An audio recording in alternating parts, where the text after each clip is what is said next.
Understanding the 4-year-old ADHD brain. It's not a tantrum, it's a developing nervous system. When we look at a 4-year-old boy with ADHD, for example, we have to stop expecting him to behave like a miniature adult, because he's not. He's a child whose brain is under construction. And many adults, of course, they see the behavior first, but very few stop to ask what the behavior is trying to communicate. That single shift, well, it changes everything. The brain is still being built, because at 4 years old, the brain is developing at an extraordinary rate. It's developing in the areas that are responsible for their emotional regulation, their impulse control, their attention, their flexible thinking, their planning, their waiting, their cause and effect, and of course managing frustration. They are all still quite immature in a lot of children. And for children with ADHD, these skills often develop more slowly than their peers, right? This doesn't mean that they're any less intelligent. It doesn't mean that they're necessarily naughty. It means their brain system that actually helped them pause and then choose are still developing. Think of it like this. Most adults expect a 4-year-old with ADHD to drive a car. The reality is they're still learning how to drive or how to ride a tricycle.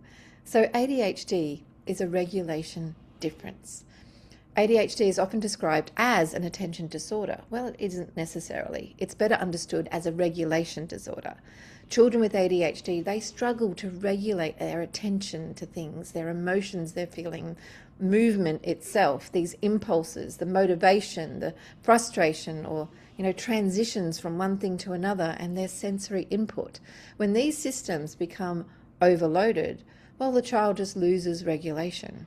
So what our adults actually might call a tantrum that's happening, well, many adults see just the screaming, or they see the throwing things, or they see the crying, or they see the running away, or they see the shouting, or the demanding, or the refusing, and they call it, he's just trying to manipulate me in their own head. He's being naughty. He's just trying to get his own way or get attention. Sometimes children do test your boundaries, but very often, especially in ADHD, the child isn't trying to control the adult. They're trying to regain control of themselves. Think about it. Those are completely different things. So let's look at the window of tolerance. Imagine every child has an emotional window. Inside that window, they can think, listen, problem solve, cooperate, learn, and communicate. Outside that window, their survival brain takes over, the fight, flight, or freeze, and sometimes even collapse. The child isn't choosing this. Their nervous system has made the decision already for them, because the brain changes state. When a child becomes overwhelmed, something remarkable happens. The thinking brain becomes quieter.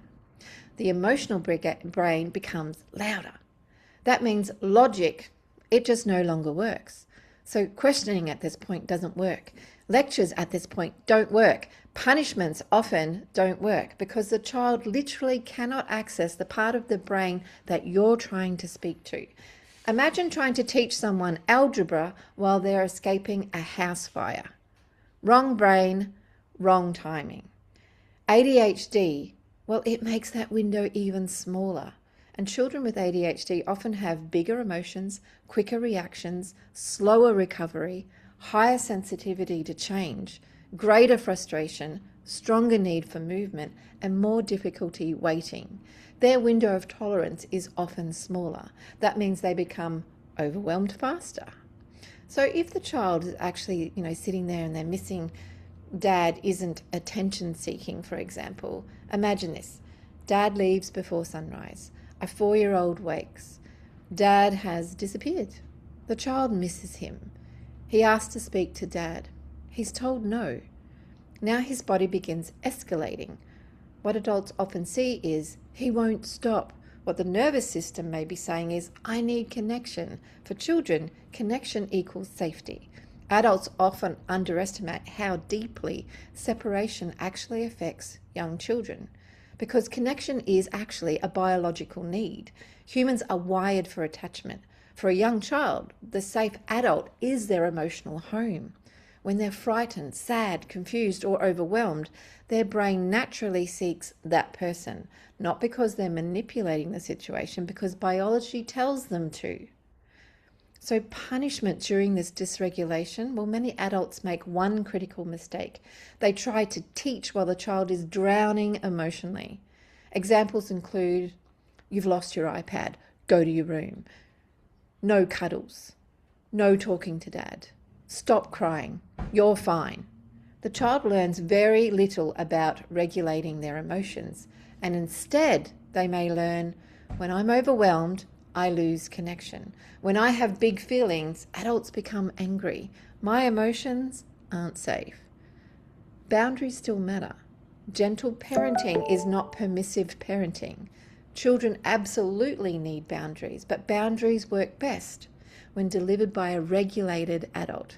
Instead of stop crying, try, I can see you're upset. Instead of calm down, try, I'm here with you. Instead of no, try, I know you really wish Dad could talk right now. He's working. Let's think of another way to feel close to him, like write a letter or a message. Notice the boundary stayed and the relationship stayed too. So co-regulation comes before self-regulation.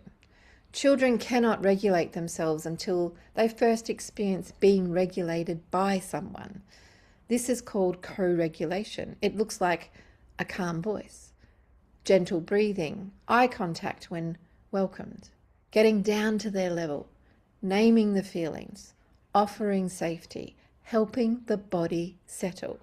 Thousands of these moments become the blueprint the child eventually uses to regulate themselves. So self-regulation grows out of co-regulation. It isn't born in isolation. So what if the adult has trauma? Well, this is where compassion matters.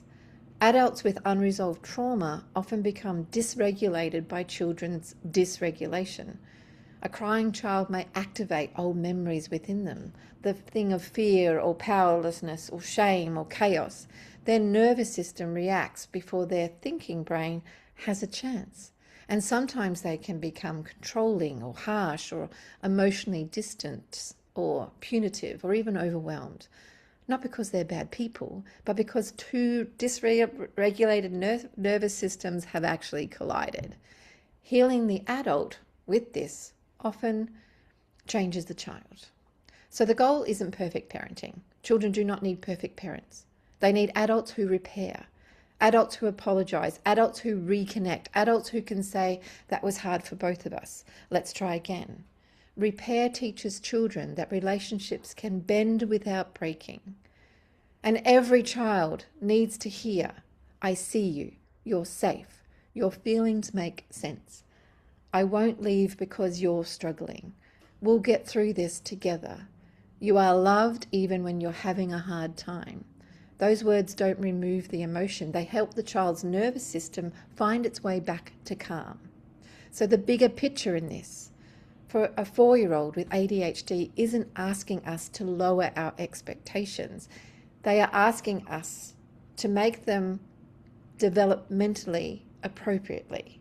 When we stop seeing bad behavior and start seeing a developing brain under stress, our response changes. We move from control to guidance, from punishment to teaching, from power struggles to partnership. And over time, that is how a child learns the most important lesson of all. My feelings are manageable. I am safe. I can return to calm. That lesson doesn't just shape childhood. It becomes a foundation for emotional resilience, healthy relationships, and self-regulation throughout life. And if you'd like to know more, all you have to do is follow, subscribe, and you can also access the 5D parenting book on Amazon.